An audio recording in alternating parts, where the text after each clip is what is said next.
Analyse de la pleine lune du 9 octobre 2022 à 22h54, heure de Paris. Bonjour à tous. Aujourd'hui, nous allons aborder l'analyse du thème de la pleine lune dans l'axe Bélier-Balance, qui est ici conjointe à l'astéroïde Chiron, le fameux guérisseur blessé. Donc il est évident que cette phase devrait mettre en lumière certains aspects de nous-mêmes, tout comme du collectif, qu'il nous faudra pleinement accepter avant de pouvoir espérer en guérir. Ici, il s'agira de notre difficulté d'agir individuellement avec confiance au sein même d'une société que nous devons prendre en compte. Alors bien évidemment, je vais détailler tout ça beaucoup plus longuement, mais comme d'habitude, je commence par vous donner les grandes lignes, histoire de se mettre tranquillement dans le bain. En toile de fond, le carré Saturne-Uranus continue à se resserrer et nous impose forcément l'énorme tension entre vieilles structures et nouveautés. Nous en avons déjà parlé en long, en large et en travers, et puisque cet aspect forme son dernier passage en cette fin d'année, nous n'avons plus le choix, et cela dépendra de chacun et de son libre arbitre, soit de résister, quitte à risquer une cassure très douloureuse, ou à accepter la transformation de certains domaines de nos vies. La planète Pluton repasse en mode direct quelques heures même avant cette pleine lune, ce qui symboliquement signe un moment où la transformation, après avoir été pendant quelques mois plus intériorisée, devrait recommencer à se manifester beaucoup plus concrètement. Dans cette carte, les aspects d'opposition sont toujours fortement marqués, tout comme lors de la nouvelle lune du 25 septembre. Alors je ne sais pas comment cela a pu se jouer dans votre vie, comment vous le vivez actuellement, mais nous sommes toujours au cœur de ces grands déséquilibres que nous devons devenir guérir, ou au moins commencer à mettre en place un diagnostic nécessaire à un processus de guérison.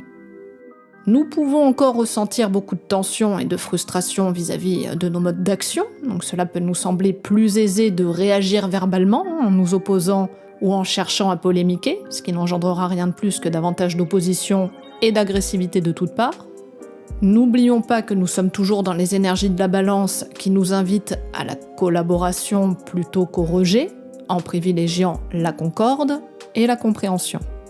Alors oui, Neptune continue à nous perdre dans ses limbes, nous pouvons nous sentir totalement impuissants, voire hypnotisés par l'ambiance et les narratifs unilatéraux, mais si nous sommes capables de ne pas nous replier sur nous-mêmes, mais de chercher de façon impartiale et rigoureuse à déceler ce qui cloche, nous pourrions être à même de toucher à une vérité qui ne s'impose pas à l'extérieur, mais qui nous permet de nous guider même dans la plus grande obscurité.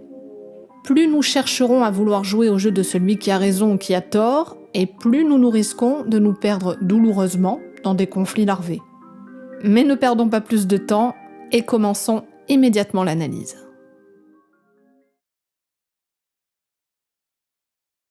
La pleine lune se trouve sur le 16e degré 33 du Bélier.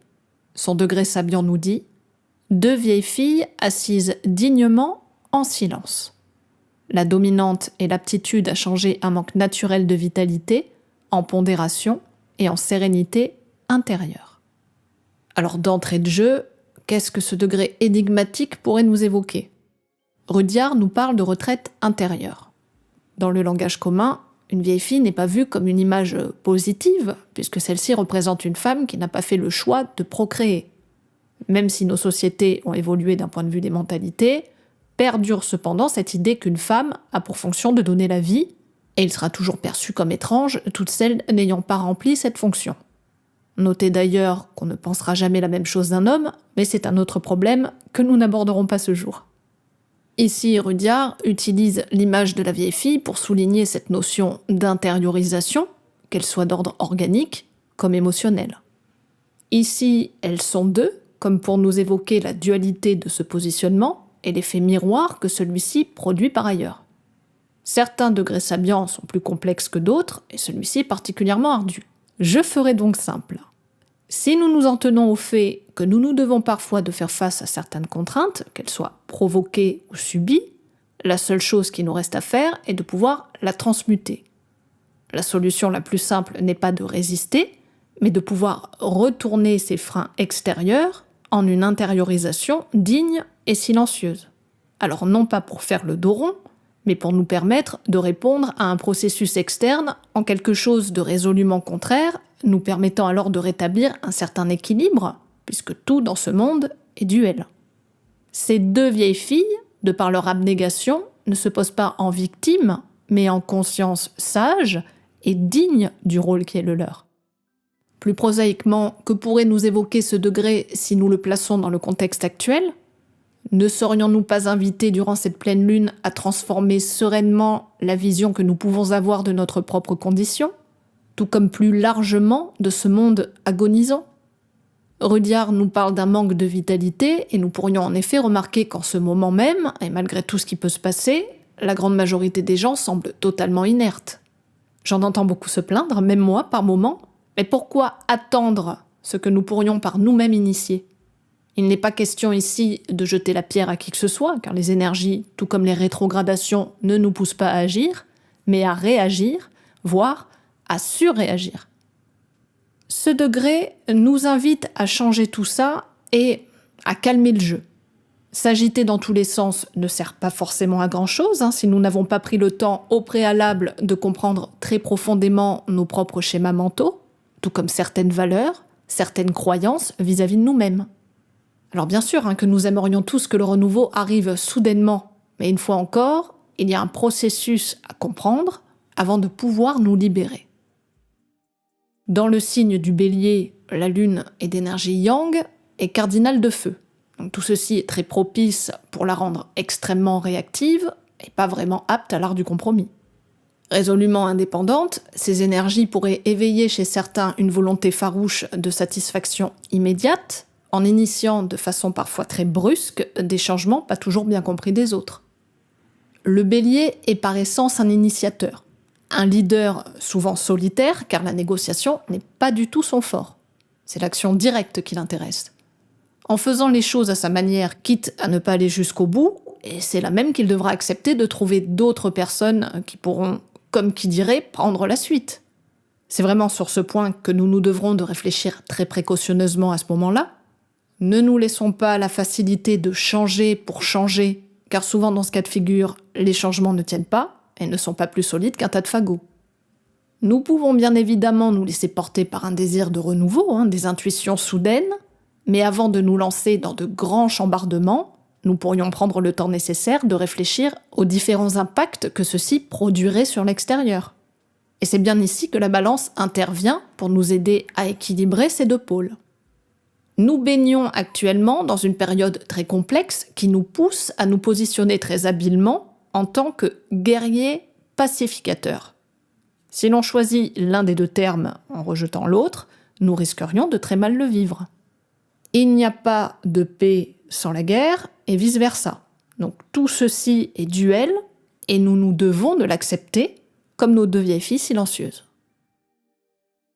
Dans cette carte, la Lune se trouve conjointe à Chiron, ce qui n'est pas rien, et colore très fortement l'ambiance. Alors cette configuration nous indique une mise en lumière très flagrante d'une blessure d'ego, en lien avec notre difficulté d'acteur agissant. Alors bien évidemment, tout le monde ne le vivra pas forcément aussi fortement, tout dépendra de votre thème natal, mais d'un point de vue collectif, cette pleine lune pourrait appuyer sur quelque chose qui fait mal, et ici en maison 11, qui représente ce qui nous lie, ce qui fait sens et nous donne du cœur à faire avancer de nouveaux projets communs. Eh bien, à ce moment-là, individuellement, nous ne savons pas très bien comment nous positionner pour agir dans ce sens. Un peu comme si nous nous sentions incapables, impuissants, coupés dans notre élan. Les actions d'antan ne collent forcément plus à ce que nous devons faire maintenant, et la période nous plonge dans une telle incertitude qu'il est très délicat d'avancer ensemble dans la même direction. Trop d'opposition, de conflits et d'égos surdimensionnés ne facilitent pas la confiance en son propre pouvoir. Les individualismes doivent eux aussi évoluer, tout comme les groupements d'individus et les partenariats. Tout est à repenser, et au lieu de nous en réjouir, pour le moment, subsiste seulement une sorte de sidération très contraignante, nous donnant le sentiment d'être bloqués. Le sextile croissant à Saturne nous donne pourtant ici une clé très intéressante pour pallier à ça. Il nous invite à la patience, la persévérance et surtout à la planification plutôt qu'à l'action directe. C'est un moment propice pour la responsabilité et a fortiori la prise en compte de ce qui ne nous appartient pas seulement. Si nous avons du mal à agir pour nous-mêmes en ce moment, si nous nous sentons bloqués, apathiques, déprimés, Pourquoi ne pas retourner ces contraintes vers un autre but que notre propre satisfaction immédiate? Quand on ne sait plus ce qu'on vaut, autant le donner à d'autres. Et cela vaut autant pour des personnes que pour des choses. Don Quichotte a perdu la bataille en voulant la guerre contre des moulins à vent. Les guerriers solitaires ne gagnent jamais rien d'autre que plus de solitude. La victoire partagée aura toujours davantage de saveur. Encore faut-il accepter de faire avec, et pas forcément contre.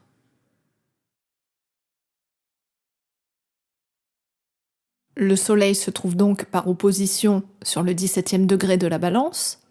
Le degré sabian nous parle d'un officier de marine à la retraite qui observe le va-et-vient des voiliers dans le port. Alors ici, il est question de la capacité d'acquérir une compréhension objective et sereine des expériences humaines où l'on s'est jadis profondément investi. Ce degré nous évoque lui aussi une certaine vieillesse avec cet officier en retraite. D'ailleurs, ici, Rudyard nous parle d'esprit serein. Donc cet axe de pleine lune insiste sur un état de conscience mature et supraconscient. Ici, cet homme d'expérience a certainement connu les hauts et les bas que la vie en mer peut procurer. L'observation tranquille et bienveillante pourrait nous aider à prendre le recul nécessaire qu'un tel personnage se doit d'avoir. Ces bateaux, dirigés eux-mêmes par de nouveaux officiers, vivront à leur tour des phases de tempête, ce qui ne les empêcheront pas de retourner eux aussi à bon port. L'officier, qui de son temps fut un homme de décision, non seulement pour lui-même, mais pour tout son équipage, a comme qui dirait passé le relais, et cette phase est pleinement acceptée et comprise. D'autres cycles l'attendent, où il devra accepter de tenir un rôle différent, avec de nouveaux défis et de nouvelles responsabilités. Il y a donc ici un temps pour tout, et l'ouverture nécessaire de laisser les autres apprendre de leur propre expérience. Dans cette carte, le Soleil est en conjonction avec Vénus, ce qui nous indique un désir très puissant d'entente et d'harmonie avec l'extérieur. Alors comme j'ai déjà pu vous le dire lors de la dernière analyse de Nouvelle Lune, le Soleil en Balance est en chute, alors que Vénus est quant à elle dans son domicile nocturne. Cette conjonction sera donc assez complexe puisque même si l'on considère que c'est le Soleil l'astre le plus puissant, Vénus sera en meilleure position que lui. Dans ce signe, le Soleil en chute a très peur de déplaire et donc d'exprimer une partie de lui-même. Dans les plus mauvais cas, il pourra prendre sur lui, faire semblant ou ronger très sérieusement son frein pour ne pas susciter le conflit. Vénus comprend très finement les enjeux relationnels et sait habilement gérer les choses pour obtenir ce qu'elle désire. Alors on pourrait se dire, c'est pas mal tout ça, c'est plutôt doux, ça file dans du coton. Oui, mais prudence. N'oublions pas la lune en face en bélier qui ronge également son frein avec Chiron, ce qui présuppose beaucoup de frustration. Donc, tout ceci n'évoquerait-il pas un certain manque d'authenticité, ou si vous préférez une tendance à trop d'indulgence? Bien sûr que tout ceci peut être bon, mais comme toute énergie, tout doit être mesuré et vécu en conscience. Mais je suis persuadée que si vous êtes ici, vous le savez sans doute. Le trigone décroissant à Saturne devrait tempérer certains excès et nous aider à utiliser là aussi certaines contraintes comme des potentiels de transformation. Saturne est vraiment très bénéfique durant cette pleine lune car à lui seul il permet d'accepter certains principes de réalité vis-à-vis de cette grande opposition que nous traitons depuis la nouvelle lune dernière. Un peu comme si la période ne nous laissait pas le choix de voir en face certains aspects de nos vies que nous avions mis de côté par crainte de trop de secousses.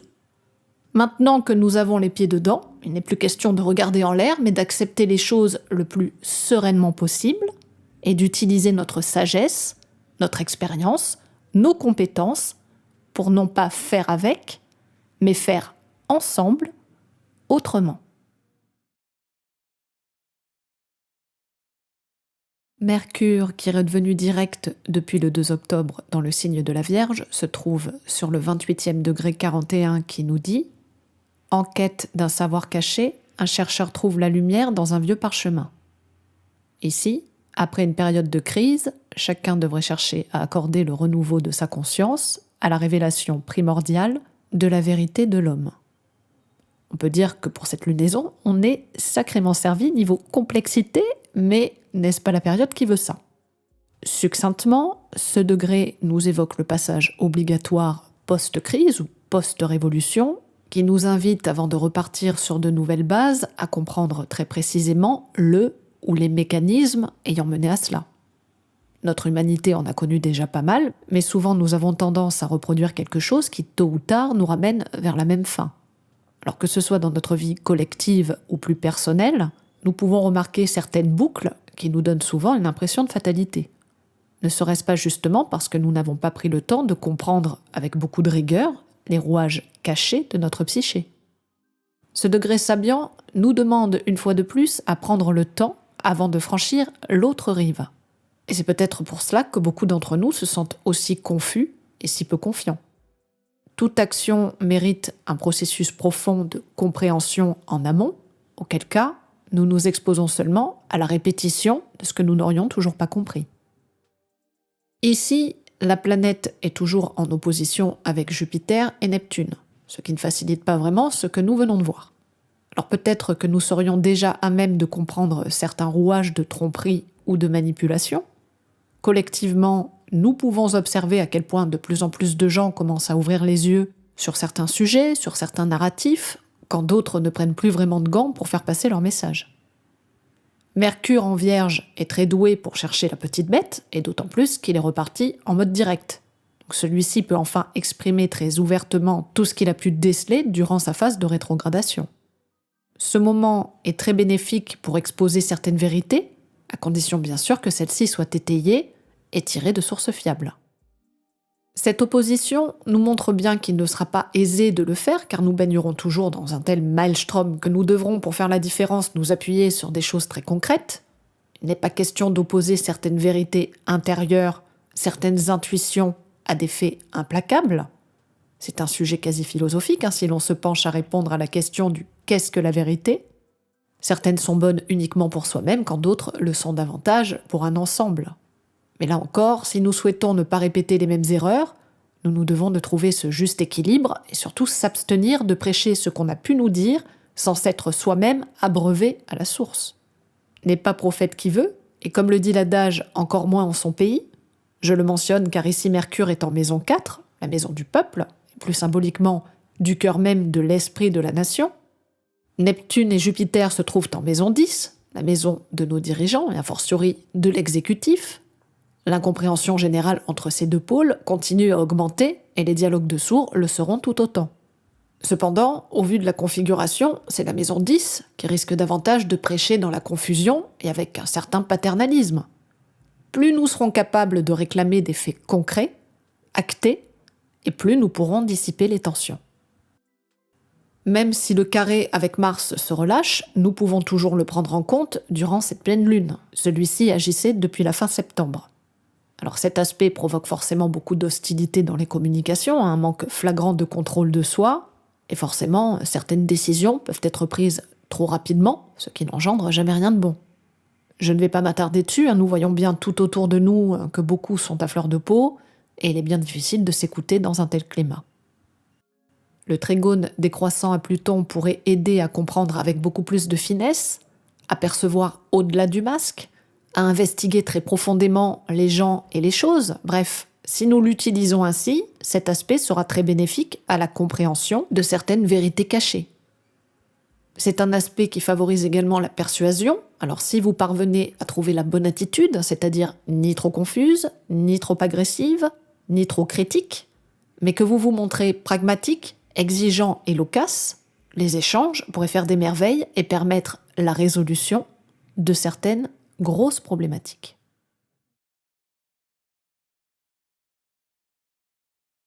Vénus, qui est entrée dans le signe de la Balance depuis le 29 septembre, se trouve sur le 13e degré 10 qui nous parle d'un quidam qui fait la sieste sous le soleil de midi, la dominante et qu'il est nécessaire de récupérer dans le contexte social de nos activités quotidiennes. Alors ce coup-ci, nous pouvons très rapidement comprendre de quoi il en est. Rudyard nous dit ici que soutenir une activité constante dans le cadre de la société semble bien impossible. Des périodes de repos sont indispensables pour se retirer dans son intimité. Selon ses propres mots, une société sans loisirs ne saurait conserver sa cohésion. Cette phase met l'accent sur la nécessité de digérer librement. Je n'ai pas grand-chose à rajouter. Une fois encore, il y a l'idée de se retirer en soi-même pour pouvoir souffler, comme après un très gros repas bien riche qui va nous demander du temps à assimiler. Si nous remisons tout ceci dans ce que nous vivons tous, il est certes tout à fait probable que nous risquions l'indigestion. Vénus représente bien évidemment l'amour et tout ce qui touche au relationnel, mais pas que. Vénus, c'est tout ce qui se rapporte au plaisir et à ce qui peut nous aider à nous sentir mieux. L'argent, les biens en font également partie. On pourrait là aussi y voir l'idée, notamment avec le nœud nord en taureau maîtrisé par Vénus, que après une phase où l'argent, la consommation de masse, les plaisirs futiles demandent, comme qui dirait, à être mis en pause. Alors pas pour revenir au Moyen-Âge, mais pour méditer sur des valeurs qui ne correspondent plus au cycle actuel. On peut voir cette sieste sur différents niveaux, et bien évidemment, tenter de voir selon où se trouve Vénus à ce moment-là dans votre carte, dans quel domaine il vous faudra prendre ce recul. L'opposition à la Lune et Chiron est un aspect très intéressant puisqu'il entre en totale résonance avec la conjonction que Vénus a fait avec l'astéroïde lors de la dernière éclipse lunaire totale en Scorpion du 16 mai. Depuis, Vénus a avancé et se trouve à mi-chemin du cycle. Alors qu'est-ce que Vénus et Chiron ensemble peuvent nous dire? Déjà, qu'il y a quelque chose de douloureux en lien entre Vénus et Mars, le maître de Chiron en Bélier, à venir conscientiser. Vénus en Balance recherche à faire couple, à s'unir avec l'autre, quand Mars en Bélier ne cherche qu'à partir en guerre. Comment faire en ce moment du cycle pour unir les deux amants du zodiaque dans un seul et même but? Et quand je parle de ça, je parle de ces deux parts de nous qui jouent à la bataille sans savoir où ni comment se positionner. Dans l'idéal, Mars agit suite au désir de Vénus, un peu comme un chevalier servant qui irait conquérir pour sa belle ou à la défendre si celle-ci est attaquée. Donc si nous souhaitons les faire collaborer harmonieusement, nous devrons prendre conscience que nos actions ne doivent en aucun cas précéder le cœur. Si certains d'entre nous se sentent en total déséquilibre vis-à-vis de certaines relations, de certaines possessions, la valeur qu'ils accordent aux choses ne serait-il pas parce qu'ils ne savent plus comment procéder? N'y aurait-il pas derrière tout cela la crainte du rejet? Cela peut être une clé à approfondir, mais pas seulement. Tout dépendra bien sûr de chacun et cette opposition ne touchera pas tout le monde de la même façon. Collectivement, cet aspect marque l'apogée d'une phase où nous nous devrons tous de surmonter certains conflits entre ce que nous voulons pour nous-mêmes et ce qu'il y a de meilleur pour chacune de nos relations. Ne demandons pas à l'autre d'aller batailler ou de nous défendre à notre place, cela ne peut rien générer de bon.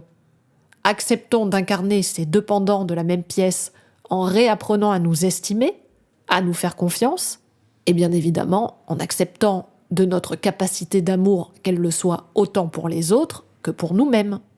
Alors on prend le temps nécessaire, on médite là-dessus, on ne précipite rien, on calme le jeu, on essaie de se faire aider, pourquoi pas si certaines blessures réapparaissent en ce moment, mais surtout on évite de tomber dans le déni, car le cycle continuera à évoluer en mode décroissant, et il serait bien dommage de louper le coche, qui lui à coup sûr ne nous loupera pas. Le trigone décroissant à Saturne pourrait nous aider à accepter là aussi certains principes de réalité qui nous permettront, si nous jouons le jeu, d'assumer pleinement la responsabilité qui nous incombe. C'est une période qui nous invite à prendre avec sérieux et diligence nos relations, en acceptant de prendre en charge certaines tâches avec patience. Il en est bien évidemment de même avec nos avoirs. Et si le moment n'est pas aux dépenses futiles, mais à l'économie ou la fructification lente mais durable. Bien sûr, Vénus en Balance aimerait sûrement pouvoir faire preuve de légèreté et faire fi de trop de lourdeur, mais si nous acceptons de collaborer avec Saturne, nous devrions y gagner sur le long terme. Je pourrais vous en parler encore longuement, Je me dois de rester dans les limites du temps imparti, un peu comme avec cet aspect qui pourrait nous permettre de ne pas abuser et de potentialiser de notre mieux avec ce que nous avons sous la main. Mars, sur le 22e degré 46 des Gémeaux, nous dit « 3 oisillons dans leur nid perchés en haut d'un arbre ». La dominante est l'émergence de la créativité au cœur d'une intelligence où règne une certaine harmonie. D'ores et déjà, plusieurs symboliques apparaissent. Le nombre 3, les oisillons et l'arbre. Ici, Rodiard évoque le passage vers un tout nouvel état de conscience qui devrait déboucher sur une compréhension plus profonde et naturelle de l'existence. Les oisillons peuvent symboliser cette étape à peine naissante, qui se doit encore d'être en sécurité dans ce nid perché. Le 3 représente le lien fondamental entre l'esprit, la terre et ce qui relie ces deux entités. Tout comme j'ai pu vous parler précédemment du rapport à la relation, qui n'est pas 1 plus 1 égale 2, mais bien 3. Car existe ce lien indépendant, bélier, du couple, balance. Tout ceci corrobore bien les énergies en présence et sur toute cette subtilité à travailler. Ce degré nous parle d'intégration créatrice, de celle qui infuse lentement, mais qui au moment de la maturité pourra s'accorder à l'évolution naturelle de notre monde, tout comme de notre propre existence. Donc il y a quelque chose qui se devine et qui doit prendre le temps de se développer à son rythme. Mars repassera sur ce degré en mode rétrograde entre le 18 et le 21 novembre. Son dernier passage interviendra entre le 8 et le 9 mars 2023 en mode direct. Nous voyons bien qu'il faudra du temps et pas mal de remises en question avant de pouvoir l'intégrer. Durant cette pleine lune, il sera toujours au carré croissant à Neptune, ce qui nous indique que subsiste toujours une tendance aux actions dérisoires ou dirigées par des idéaux beaucoup trop confus, voire trompeurs. Un peu comme si nous ne faisions absolument pas attention aux angles morts lorsque nous nous dirigeons vers le but souhaité. Que ce soit poussé par des narratifs sur lesquels nous n'avons toujours pas la possibilité de venir vérifier, mieux vaudrait durant cette période faire preuve d'une grande honnêteté vis-à-vis de soi-même et par la même occasion vis-à-vis de l'extérieur, car les actions indirectes ou peu franches risquent de se retourner contre nous. Il est tout à fait possible de se sentir comme face à une montagne infranchissable avec cet aspect. Mais la période ne nous invite-t-elle pas à nous retirer intérieurement, à sonder en nous-mêmes ce qui pourrait encore faire souffrir et trouver de façon très concrète des solutions infaillibles et vérifiables? Le trigone croissant à Saturne vient temporiser ce carré neptunien puisqu'une fois de plus, il nous invite à faire preuve de rigueur, de patience et de réalisme. Alors c'est vrai que c'est un moment où nous ne pouvons pas nous permettre de prendre les choses à la légère ou d'agir de façon dispersée, mais cohérente, en nous en tenant à une véritable discipline, en acceptant de prendre les choses telles qu'elles sont et de faire avec, ne serait-ce que pour commencer, sans tomber dans le piège des projets sans fondement. Alors oui, nous devons nous lever les coudes et nous y mettre sans faire l'autruche, et si nous le voulons bien, nous pourrions même y trouver un certain plaisir à la longue. Encore faut-il se donner la peine de ne serait-ce qu'essayer.